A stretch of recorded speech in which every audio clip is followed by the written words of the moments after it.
वडील माझे अशिक्षित आहेत, म्हणजे पहिली पर्यंत शिकलेले आहेत ते. तसेच मम्मी सुद्धा माझी 4थी पर्यंत शिकलेली आहे. आई 2015 पर्यंत दुसऱ्यांच्या शेतामध्ये कामाला जायची. जसं आम्ही मोठं झालो तर ते आई वडिलांनी आम्हाला कधीच असं म्हणलं नाही की तुम्ही कामाच्या वयाचे झालेला आहात, तुम्ही काम केलं पाहिजे. त्यांचं एवढंच होतं की लहानपणापासून तुम्ही अभ्यास करा, आम्ही शिकलो नाही तर तुम्ही तर शिका. त्यामुळे मला मग प्रायव्हेट कॉलेजला ऍडमिशन घ्यावं लागलं. तर माझ्या वडिलांनी खूप म्हणजे जॉबवर काम करत करत एक कारखान्याचं 3 कारखान्यामध्ये काम केलं. त्यावेळेस गाडी सुद्धा नव्हती पप्पांकडे.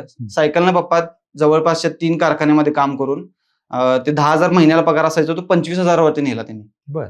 म्हणजे आमची फीस भरण्यासाठी फक्त. ग्रॅज्युएशन पर्यंत तुम्हाला स्पर्धा परीक्षा किंवा एमपीएससी युपीएससी माहित Yes, नव्हतं, sir. हे कळलं कसं? स्पर्धा परीक्षा करतोय मी जास्त लोकांना म्हणजे कळू दिलं नव्हतं की मी स्पर्धा परीक्षा करतोय. कारण कसं असते सर, मी ऐकलं होतं की नंतर आपले नातेवाईकच आपल्याला खाली खेचत असतात. मी जेव्हा रिझल्ट लागला आणि मी पप्पांना फोन केला, पप्पा माझं सिलेक्शन झालंय. पप्पा पण पहिलं वाक्य होतं की कुणाला सांगू नको. तर मी कुणाशी बोलायचो नाही, मी काय सांगायचो नाही कुणाला. आणि लायब्ररीमध्ये सुद्धा मी मित्र केले नव्हते जास्त. चहाला वेगळ्याच गप्पा, अर्धा तास, पाऊण तास, 1 तास. राजकारण. पण माझं असं असायचं की सर 10 मिनिटात मी टेबल असायचो परत. 2022 पासून सर माझे मित्र प्रत्येक केक वरती माझ्या DYSP लिहायचे. मला प्रीतम सानप सांगायचे की तू सिलेबस बघ, सिलेबस बघ. पण मी काय करायचो, मला पाठांतर गोष्टी जास्त असायच्या, त्यामुळे मी सिलेबस कडे लक्ष नव्हतं दिलं. कोणाची व्हिडिओ बघून एमपीएससी करायला येऊ.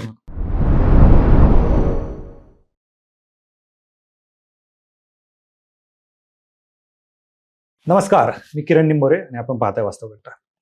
ग्रामीण भागातील बहुसंख्य विद्यार्थ्यांचं स्वप्न असतं स्पर्धा परीक्षेमार्फत अधिकारी बनणं. आता बऱ्याच जणांना PSI बनायचं असतं, काहींना DYSP बनायचं असतं. पण तो राज्यसेवेची तयारी करणाऱ्या बहुसंख्य जणांचं स्वप्न असतं की जे क्रीम पोस्ट ज्याला म्हणतात ते असते डेप्युटी कलेक्टर. मग कोणाला DYSP बनायचं असतं. वेगवेगळ्या पोस्ट प्रत्येकाला आवडत असतात आणि मोठा वर्ग असतो तो PSI बनणारा.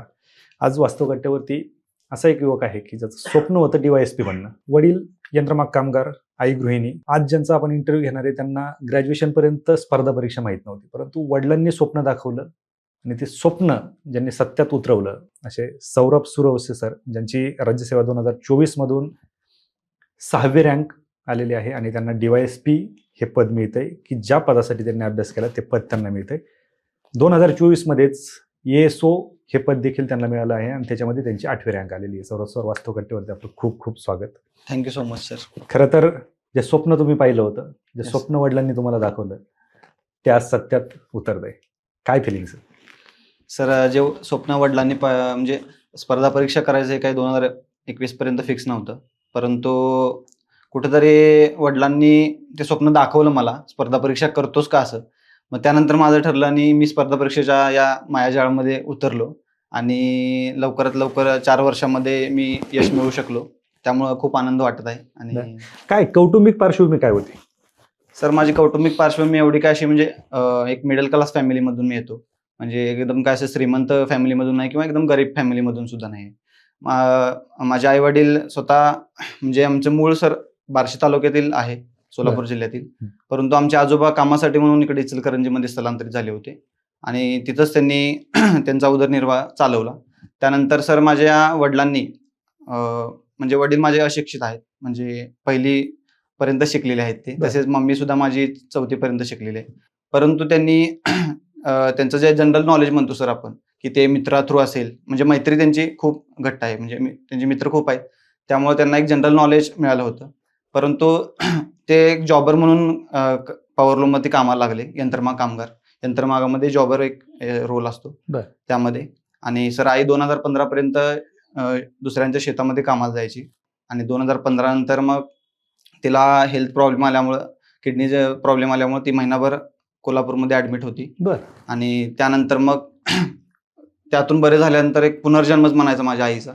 त्यानंतर मग बरं झाल्यानंतर मग ती पप्पांसोबतच कारखान्यामध्ये कांड्या भरण्याचं काम सुरू केलं. दोघं जण एका ठिकाणी काम करायला लागले. मग जसं आम्ही मोठे झालो, म्हणजे मोठा भाऊ आणि मी दोघे आहे आम्ही फॅमिलीमध्ये. जसं आम्ही मोठं झालो सर, ते आई वडिलांनी आम्हाला कधीच असं म्हणलं नाही की तुम्ही कामाच्या वयाचे झालेला आहात, तुम्ही काम केलं पाहिजे, असं त्यांच्या तोंडातून आम्ही कधीच ऐकलेलं नाही. त्यांचं एवढंच होतं की लहानपणापासून तुम्ही अभ्यास करा, आम्ही शिकलो नाही तर तुम्ही तर शिका. मग माझा मोठ्या भावाला असेल किंवा मलाही असेल, कधी त्यांनी कामाला लावलं नाही. माझा मोठा भाऊ सर इंडियन आर्मीमध्ये सध्या आहे, काश्मीरमध्ये पोस्टिंग आहे त्याची. त्याचं एक स्वप्न होतं की आर्मीत भरती होणे. मग तो त्या दिशेने प्रयत्न चालू होते त्याचे, की रनिंग करणे असेल, अभ्यास करणे त्या आर्मी भरतीचा, त्याचे प्रयत्न चालू होते. आणि सर त्याचा एक रागीट स्वभाव होता. त्याचा एक पप्पांना भीती होती की जर हा आर्मीत नाही गेला तर दुसरं काय करणार असं होतं आमच्या घरी सर. मग नशिबानं सर 2018 मध्ये त्याचं जॉईनिंग झालं आणि म्हणजे तो पण 2दा अपयशी झाला.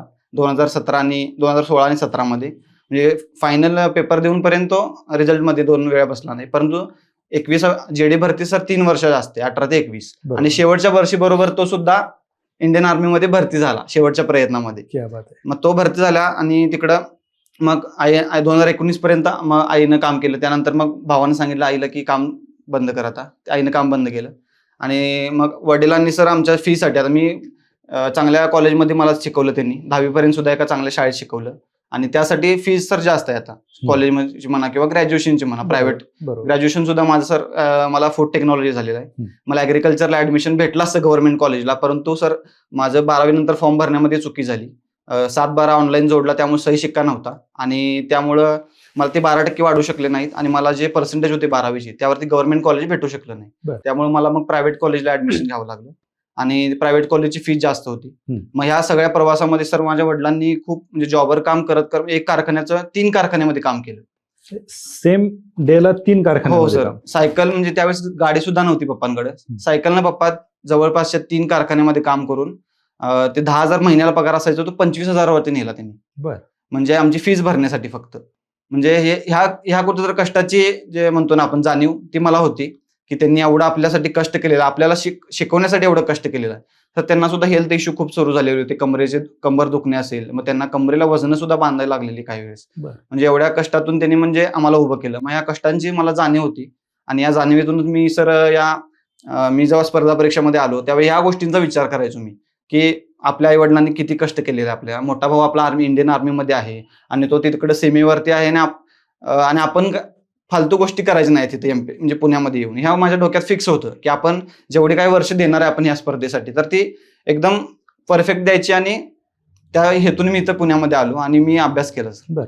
पण मग स्पर्धा परीक्षा जसं तुम्ही सुरुवातीला सांगितलं होतं मला, आपण डिस्कशन करत होतो, ग्रॅज्युएशन पर्यंत तुम्हाला स्पर्धा परीक्षा किंवा एमपीएससी युपीएससी माहित नव्हतं. हे कळलं कसं? सर ग्रॅज्युएशन पर्यंत मला स्पर्धा परीक्षा माहित नव्हतं, परंतु 2021 माझं फूड टेक चालू असताना लास्ट इयरला मार्च 2020ला लॉकडाऊन लागलं. त्यानंतर मला घरी जावं लागलं. त्यावेळेस मग सर लास्ट इयरमध्ये पूर्णपणे लॉकडाऊन मध्ये गेलं शेवट वर्ष. त्यावेळेस असा विचार होता की सर जॉब भेटत नव्हते फूड टेक्नॉलॉजी केल्यानंतर, कारण खूप ठिकाणी आता सगळं बंदच असल्यामुळे महाराष्ट्र देश बंद असल्यामुळे जॉबची वॅकन्सी म्हणजे सगळीकडे जॉब लेआउट होत होता आणि मग त्यामुळं कुठेतरी प्रायव्हेटमध्ये जॉब नाही आहे अशी चर्चा चालू झाली होती. मग आपण करायचं काय? मग मी त्यावेळेस ठरवलं की आपल्याला प्रायव्हेटमध्ये जायचं नाही, प्रायव्हेटमध्ये काही शाश्वती नाही आहे. मग सर मला वडिलांनी सुचवलं की तू स्पर्धा परीक्षा करतोस का?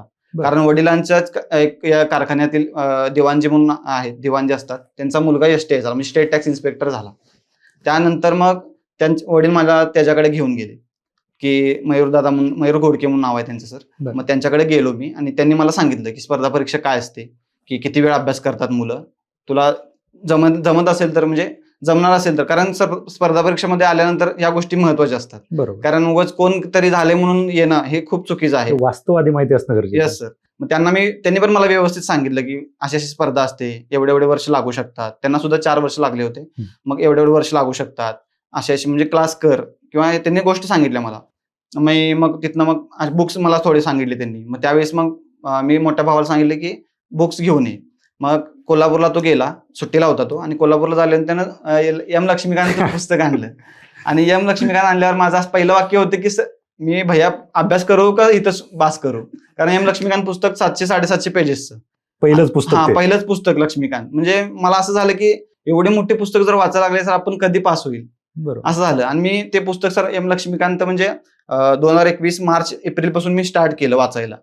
पुढचे 3 महिने ते एकच पुस्तक वाचत होतो मी. दररोज 2 ते 2.5 तास मी वाचन करायचो. म्हणजे त्यावेळेस काय एवढी सवय नव्हती आणि मला खेळायची आवड असल्यामुळे मी ग्राउंडवरती असायचो सारखं. लॉकडाऊन मध्ये पण आमच्या जवळपास एरियामध्ये ग्राउंड आहे, तिथंच मी असायचो दिवसभर. मग 2-2.5 तास मी त्यातून मला वेळ काढला मी आणि वाचन सुरू केलं. मग त्यातले मला काही गोष्टी समजत नव्हत्या, म्हणजे राष्ट्रपती काय असतोय, पंतप्रधान काय असतोय, मुख्यमंत्री, ते सगळे आर्टिकल्स, ह्या गोष्टीनंतर मग समजायला लागल्या हळूहळू. मग ते मी वाचत गेलो नुसता, म्हणजे टिकमार्क काहीच केलं नाही, हायलाइट काहीच केलं नाही, फक्त वाचत गेलो. मग 3 महिने मला ते पुस्तक वाचायला लागलं. मग त्याचा मला फायदा नंतर इकडे आल्यावर सुद्धा झाला. म्हणजे मला पॉलिटीला मी 1 वर्ष क्लास केला पुण्यामध्ये. ऑगस्ट 2021 मध्ये मी पुण्यात आलो मी क्लास केला आणि क्लास केल्यानंतर मग मला त्या गोष्टी जेव्हा शिकल मी त्यावेळेस मला त्या गोष्टी समजायला लागल्या की बाबा असं असते मग ह्या आर्टिकल्स असे असतात, हे असे परिशिष्ट असे असतात. मग त्यानंतर मला उमजत गेलं बरं. आणि मग मी सुरू केलं म्हणजे केला अभ्यास. वडिलांनी स्वप्न दाखवलं, Yes. तर तुम्ही सांगितलं वडील अशिक्षित, हो पहिलीच शिक्षण झालेलं Yes, त्यांचं, sir. स्पर्धा परीक्षा अधिकारी याच्याशी त्यांचा काही संबंध नव्हता. पण संबंध. मित्राचा मुलगा हो हो STI झाला म्हणून त्यांनी ज्या दिवशी रिझल्ट लागला Yes. त्या दिवशी त्यांच्या काय भावना होत्या? सर प्रथमतः माझा कंबाईनचा रिझल्ट लागला 16 सप्टेंबर रोजी. बरोबर. सर मी स्पर्धा परीक्षा करतोय, मी जास्त लोकांना म्हणजे कळू दिलं नव्हतं की मी स्पर्धा परीक्षा करतोय. कारण कसं असते सर, मी ऐकलं होतं की नंतर आपले नातेवाईकच आपल्याला खाली खेचत असतात. बरोबर. त्यामुळे मी पप्पांना पण स्ट्रिक्टली सांगितलं होतं की काहीच सांगायचं नाही. आणि मी पप्पांना पण प्री पास झालो, मेन्स पास झालो, तेवढा एक मेसेज पप्पांना सांगायचो फक्त. मी असं म्हणजे कुणाला मी प्री पास झालो, मेन्स पास झालो असं कुणाला कधीच सांगत, मित्रांना सुद्धा मी कळू द्यायचो नाही की मी प्री पास आहे किंवा मेन्स पास आहे. बरं. हा, मग मी पप्पांना सांगायचो. मग मी जेव्हा रिझल्ट लागला आणि मी पप्पांना फोन केला, पप्पा माझं सिलेक्शन झालंय, पप्पा पण पहिलं वाक्य होतं की कुणाला सांगू नको. सिलेक्शन झालं तरी? हा, म्हणजे त्यांना असं वाटलं की कुठलं तर मेन्सचं झालं किंवा काय झालंय. मग पप्पांना मी सांगितलं, पप्पा सांगू नको नाही, तुम्ही फटाकडे आणि पेढे वाटा, गुलाल उधळा म्हणलं. मग त्यांना ते जे अश्रू आले. मग मम्मीला फोन केला. म्हणजे पप्पा बाहेर गावी होते, पप्पा बाहेरून गावावरून येत होते. पप्पा 1.5 तासात त्या गावातून घरी होतं परत लगेच म्हणजे. आणि मग मम्मीला सुद्धा सांगितलं. मम्मी पण खुश होती खूप. आणि सर माझ्या भावाचा कॉन्टॅक्ट 2-3 दिवस झालाच नाही, कारण तो तिथं काश्मीरमध्ये असल्यामुळे त्याला रेंज नाही तिथे फोनला. मग मी वहिनींना सांगितलं, मग वहिनींनी त्यांच्या मित्राला एका सांगितलं. मग त्या मित्रांनी तिथं मेसेज कन्वे केला की तुमचा भाऊ असं असं झालाय म्हणून, सरकारी नोकरी लागलेली आहे असं. मग त्याला समजल्यानंतर मला 2 दिवसांनी त्याचा मला कॉल आला.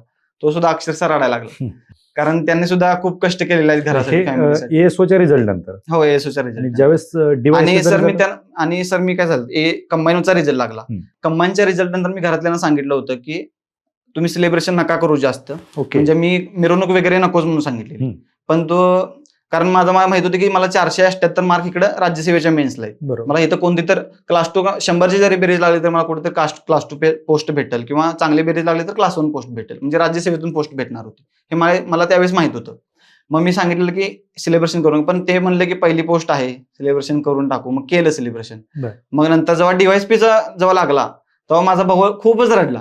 म्हणजे अक्षरशः माझं जो स्वप्न होतं, मी त्यालाच म्हणजे भावात बॉन्डिंग असते, मग ते मी त्या गोष्टी त्याला सगळ्या सांगायचो, माझ्या काय परिस्थिती आहे. मी घरात जास्त सांगायचो नाही, कसा अभ्यास आहे किंवा किती वेळ जागा लागते किंवा काय. मी भावाला सगळं काय असेल ते माझ्या मोठ्या भावाला सांगायचो. त्यामुळे मला रिअल कंडिशन त्याला माहित होती, कशी स्पर्धा असते किंवा काय.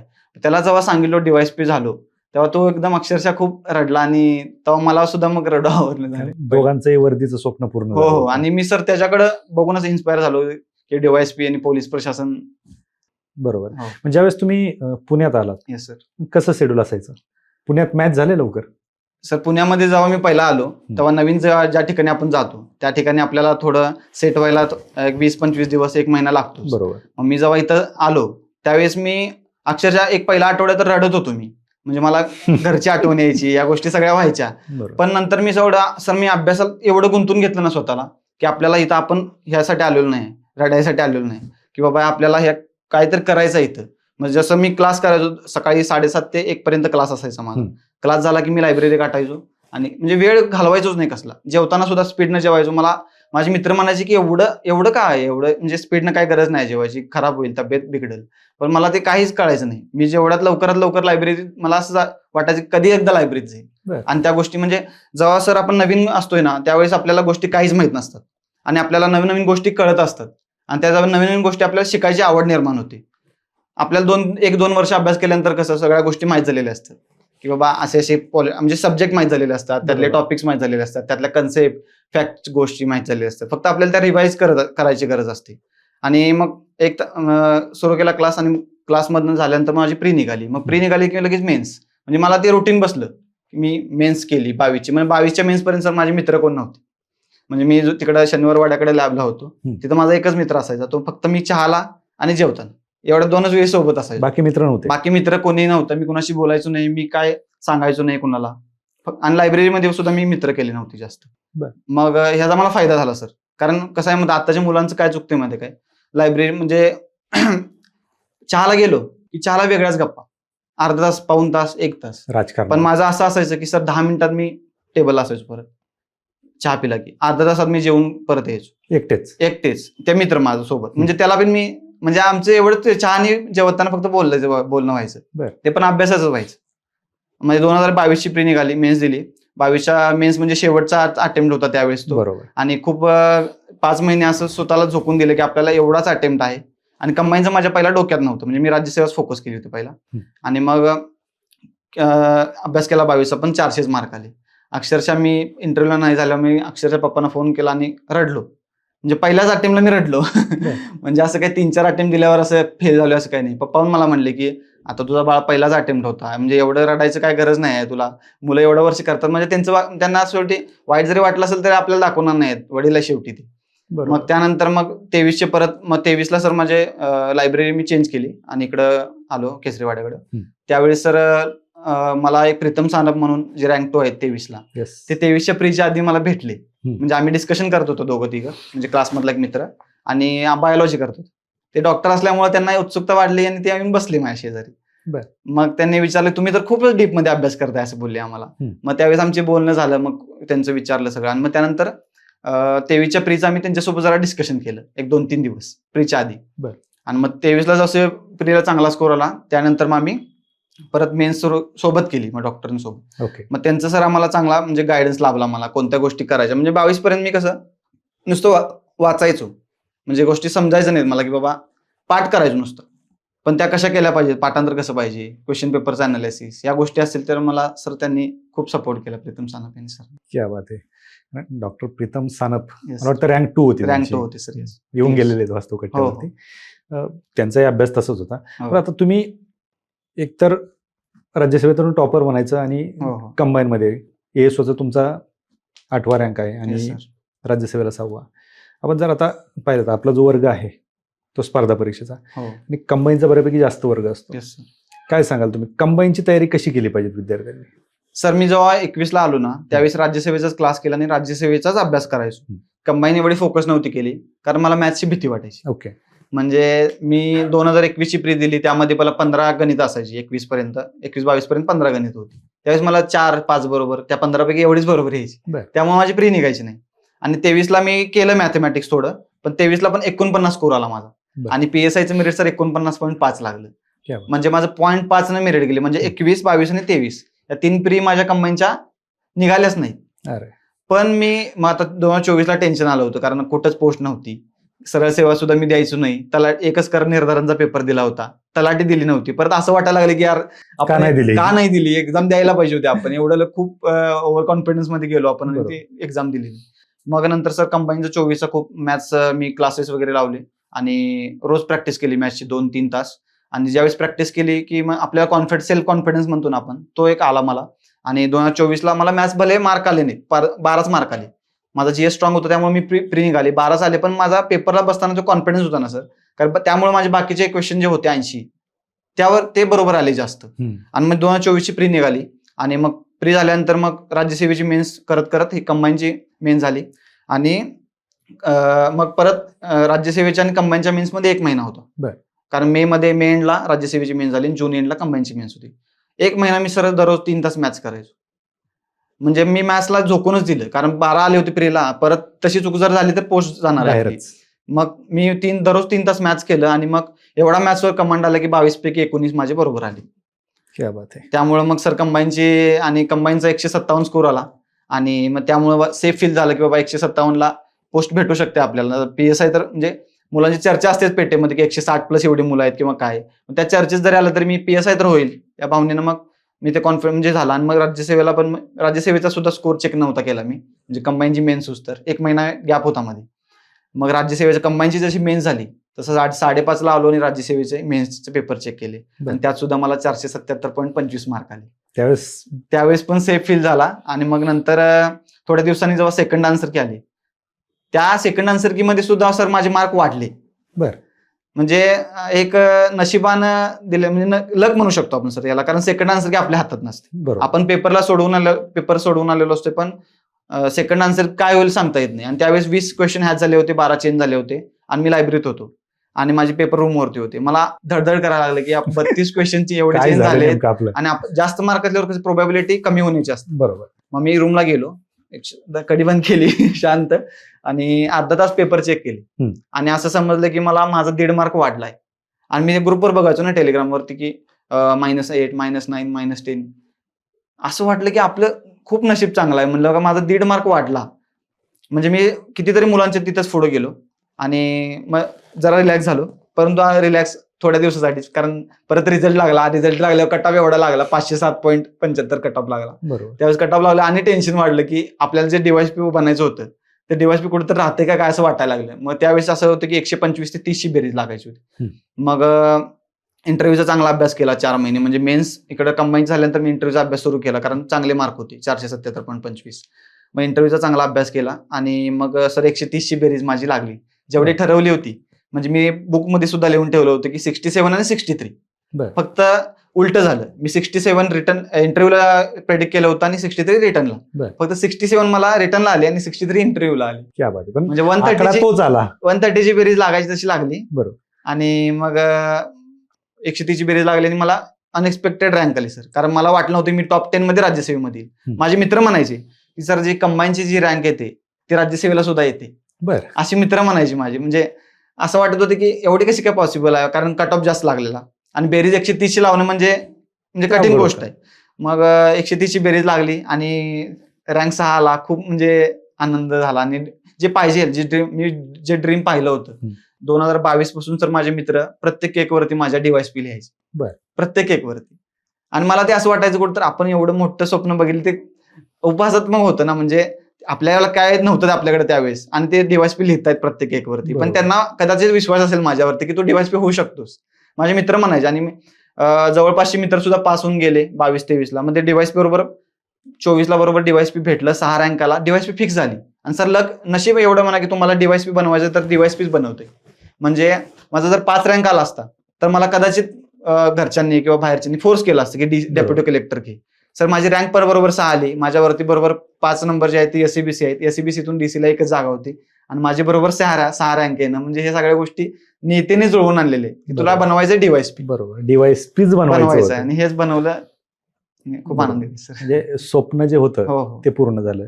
पण मग ज्यावेळेस वडील तर काम करत होते, तुम्ही इकडे अभ्यास करत होते, इकडचा खर्च कुटुंब चालवायचं होतं, हे मॅनेज होत होतं सर? कुटुंब म्हणजे आता मोठा भाऊ 2018 मध्ये आर्मीत गेल्यामुळे ते आर्थिक एक जे बंधन असते ना ते नव्हतं मला. म्हणजे मी जेव्हा घरी फोन करून पैसे मागायचो तेव्हा मला लगेच एक 10-15 मिनिटांत मला घरातून पैसे यायचे. म्हणजे आर्थिक अडचण काय नव्हती सर.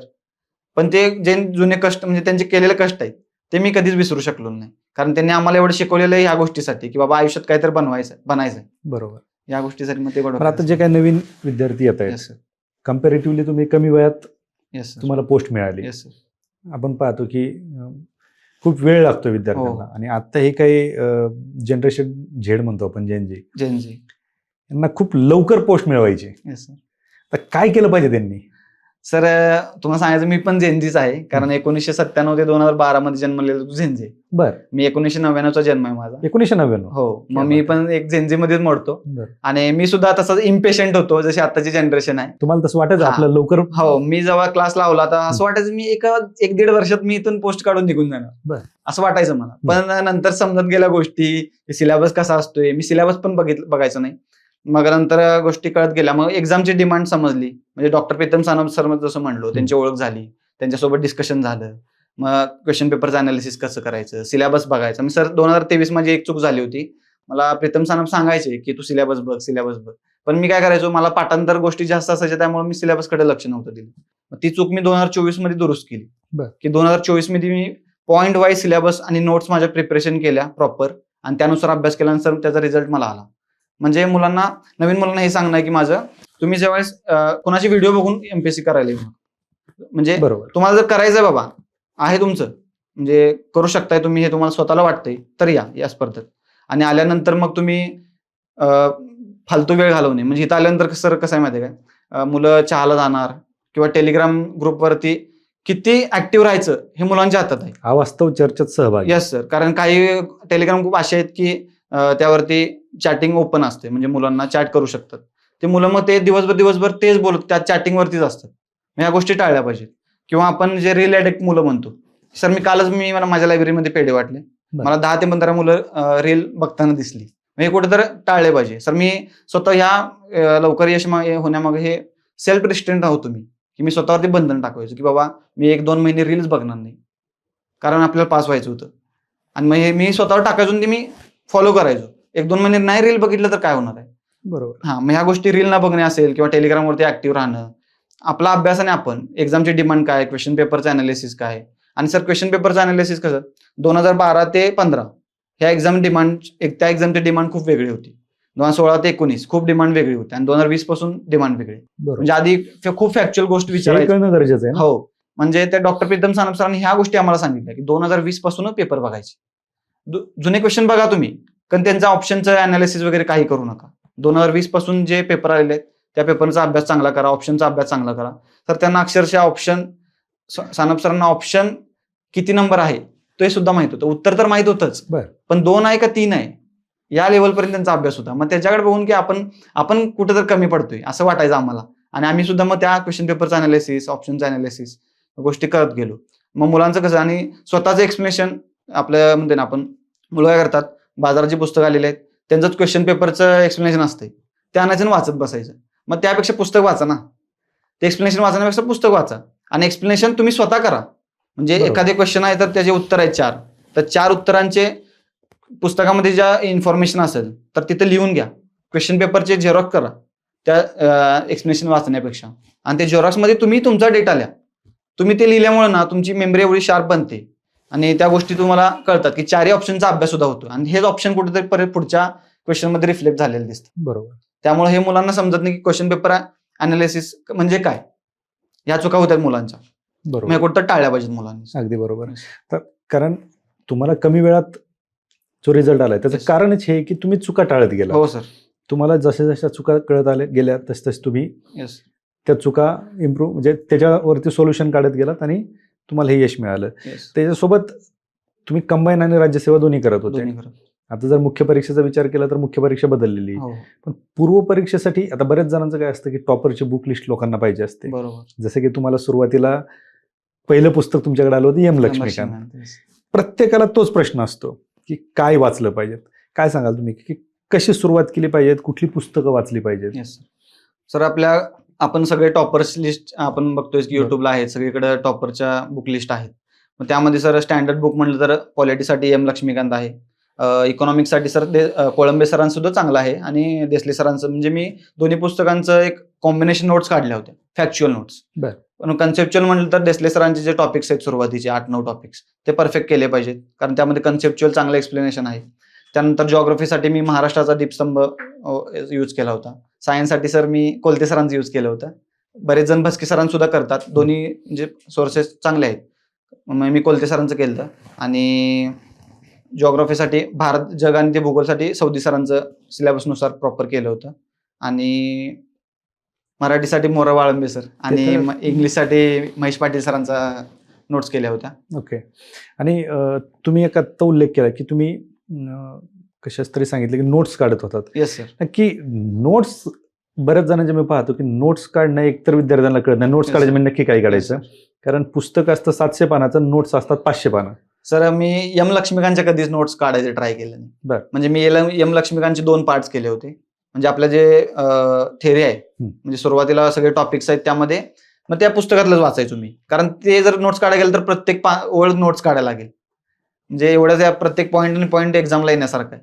पण पार्ट 2 त्यातला मी केला होता, जो म्हणजे आयोग आहेत सगळे, घटनात्मक आयोग असतील, अघटना म्हणजे असंवैधानिक आयोग असतील बाकीचे, त्याच्या नोट्स मी बनवल्या होत्या. कारण त्यामध्ये क्वेश्चन कसे विचारतात, नियुक्ती कोण करतंय, त्यांचा कार्यकाल, असे एक चार्ट्स बनवून ठेवले होते मी.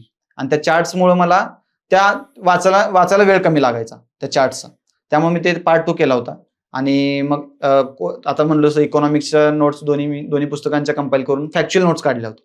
म्हणजे एखादं टॉपिक असेल ते 2-3 पेजेसमध्ये कव्हर व्हायचं. आणि इकॉनॉमिक्सला फॅक्ट विचारतात. एकदा तुम्हाला कन्सेप्च्युअल एकदा वाचलं की परत वाचायची गरज नसते, पण फॅक्ट्स रिपीट, कारण डेट्स असतात त्यामध्ये, आयोग असतील इकॉनॉमिक्समध्ये, त्या गोष्टी कुठं तर सारखं वाचायला लागतात, विसरू शकतात आपल्याला त्या गोष्टी. बरोबर. त्यानंतर पॉलिटी पार्ट 2च्या नोट्स काढल्या होत्या मेन्ससाठी, म्हणजे त्या नोट्स प्रॉपर काढल्या होत्या. आता बरेच विद्यार्थी असं सांगतात की माझ्या बाबतीत पण ते काढायचं. मी ज्यावेळेस पेपर द्यायचो, ज्यावेळेस आपण पेपरला जातो कंबाईनचा पेपर 1 तासाचा वेळ किंवा राज्यसेवेचा पेपर हो. 2 तासाचा वेळ. ज्यावेळेस पेपरला जातो त्यावेळेस पेपर सोडवत असताना एकतर घाबरलेले असतात, बरोबर. कुणाच्या हाताला घाम येतो, पेन हो. हातातून सटकतो. बऱ्याच वेळा असं होतं की उत्तर आपल्याला माहीत असतं, तिथं ते आठवत नाही. बरोबर. क्वेश्चन पेपर म्हणजे पेपर झाल्याच्या नंतर बाहेर आल्याच्या नंतर त्याची उत्तर आठवतात किंवा उत्तर माहीत असतं याचं उत्तर हेच आहे, तिथं कुठेतरी चुकीचा गोल करून येतात. का बरं असं का होतं आणि सर, असं कसं होतं का? हो सर पास झालेले असोत किंवा आता एक्झाम देणारे असतील, ऍस्पिरंट असतील, सगळ्यांच्या मनात भीती असते सर. जेव्हा आपण हॉलला जातो ऑलरेडी पोस्ट होल्डर असतील, वरच्या पोस्टसाठी अभ्यास देत असतील, म्हणजे पेपर देत असतील, तरी सुद्धा ते घाबरलेलेच असतात. म्हणजे थोडीफार पेअर प्रेशर येणारच आहे प्रत्येक व्यक्तीला, पण ते कसं हँडल करायचं आहे आपल्या हातात आहे. सर मी म्हणजे काय करायचो, डायरी करायचो. म्हणजे आपण जे क्वेश्चन पेपरचं अनालिसिस म्हणतोय ते मी डायरेक्ट लिहून काढायचो. आणि जेव्हा एक्झामला जायच्या आधी अर्धा तास असतो आपल्याला वेळ, अर्धा पाऊण तास असेल, त्यावेळेस मुलं काय करतात, नोट्स वाचा, पुस्तकं वाचा. तर ही चूक आहे. कारण तुम्ही एवढं दिवस वर्ष अभ्यास केलेला आहे, त्यावेळेस अर्धा तास अभ्यास करून तुमचा पेपरमध्ये क्वेश्चन नाही येणार आहे. पण तुम्ही जे क्वेश्चन पेपरचं अनालिसिस केलेलं आहे की बाबा एक्झाम हॉलमध्ये आपल्याला काय करायचं आहे, कसं ते टेम्परामेंट हँडल करायचं आहे, हे मुलांना समजलं पाहिजे. म्हणजे तुम्ही अर्धा तास जर त्या गोष्टी वाचला डायरीमधल्या आणि तुम्ही आत गेल्यानंतर त्या गोष्टींचे इमॅजिनेशन केलं की बाबा आपल्याला क्वेश्चन पेपर कसा सॉल्व्ह करायचा आहे, किंवा आता कंबाईनचं सांगतो सर तुम्हाला की काही मुलांचं मॅथ स्ट्रॉंग असतं, काहींचं वीक असतं. मग जे स्ट्रॉंग असतं ते पहिला घेतात, वीक असणारे शेवटला घेतात. जसं मी शेवटला घ्यायचो.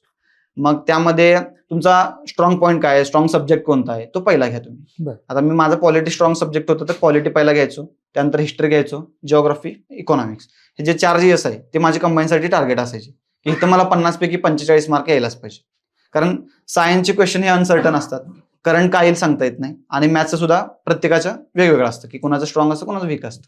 त्यामुळे हे 4 GS मध्ये मी टार्गेट करायचो आणि 4 GS ला मला चांगले सुद्धा मार्क आलेले आहेत सर. आणि मग ह्या गोष्टी तुम्ही आधीच लिहून ठेवल्या पाहिजेत.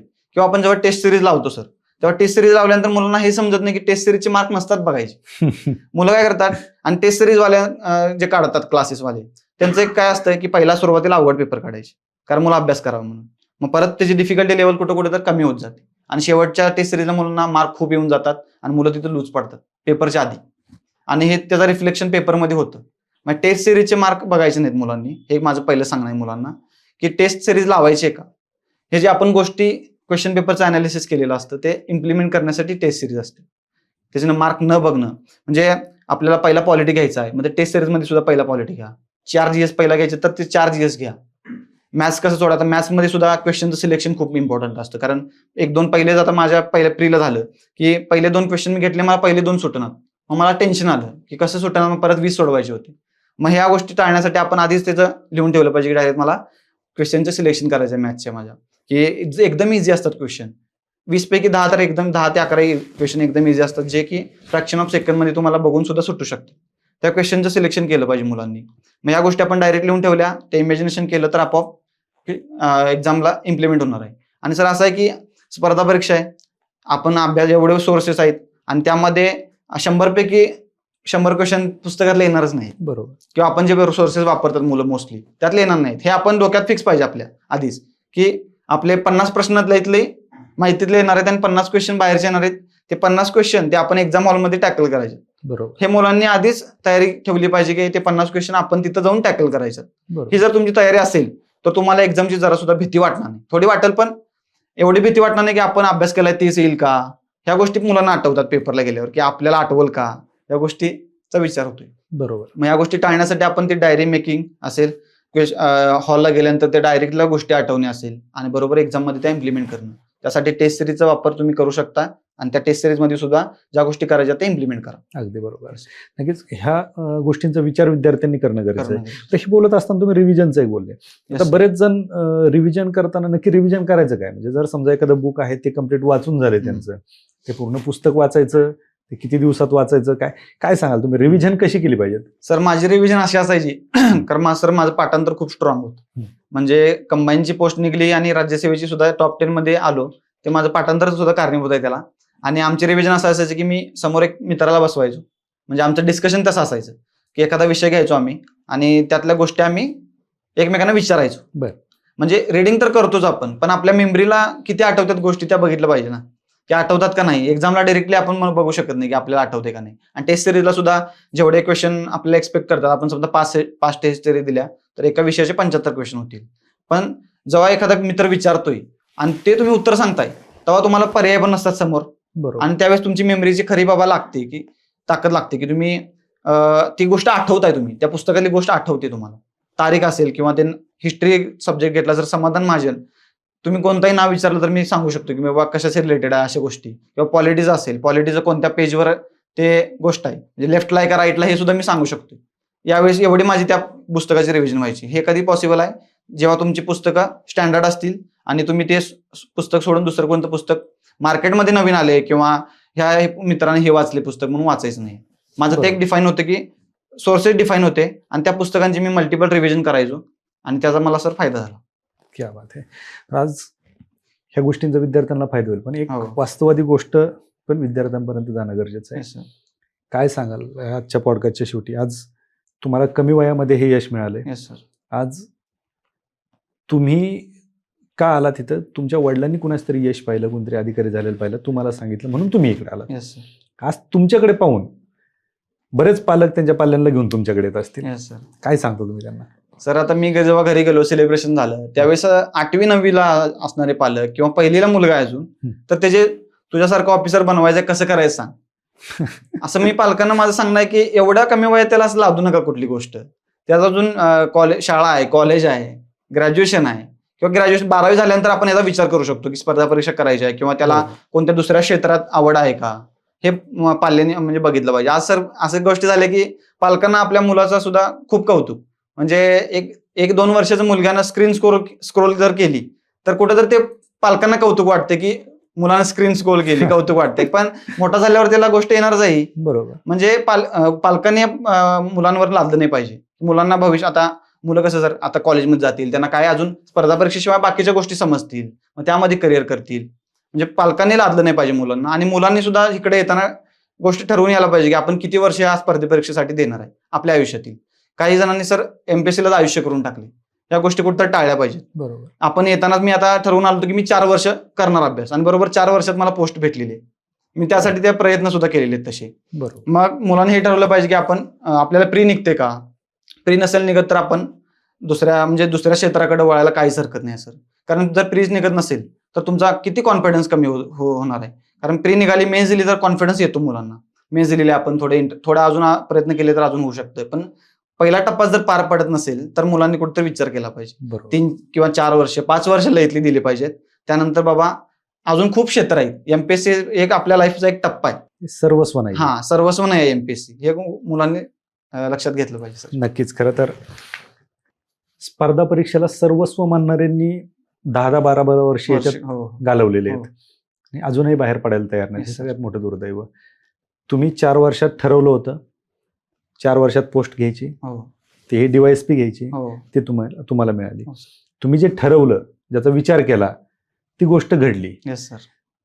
आता याला तुम्ही म्हणले, सुरुवातीला सांगितलं की त्याला नशीब पण लागतं, पण फक्त हे नशीब किंवा लॉ ऑफ अट्रॅक्शन ह्या गोष्टीच्या जोडीला तुमचे प्रयत्न होते. Yes sir. तुम्ही त्या दृष्टीने प्रयत्न करत गेले. कारण तुम्ही सांगितलं तुम्ही चहाला एकटे जायचे, तुम्ही जेवण करायला एकटे जायचे, तुमचा एकच मित्र होता, तुम्हाला लायब्ररीत जाण्याची आतुरता असायची. Yes sir. इथे विद्यार्थ्यांना लायब्ररीतून बाहेर पडण्याची आतुरता असते. त्याच्यामुळे खरं तर विद्यार्थ्यांनी ह्या पॉडकास्टमधून बऱ्याच गोष्टी शिकण्यासारख्या आहेत आणि त्या शिकाव्यात. तुम्ही वास्तववादी ज्या गोष्टी सांगितल्या त्याही खूप महत्वाच्या आहेत. कारण पालकांनी पण ह्या गोष्टी लादणं चुकीचं आहे.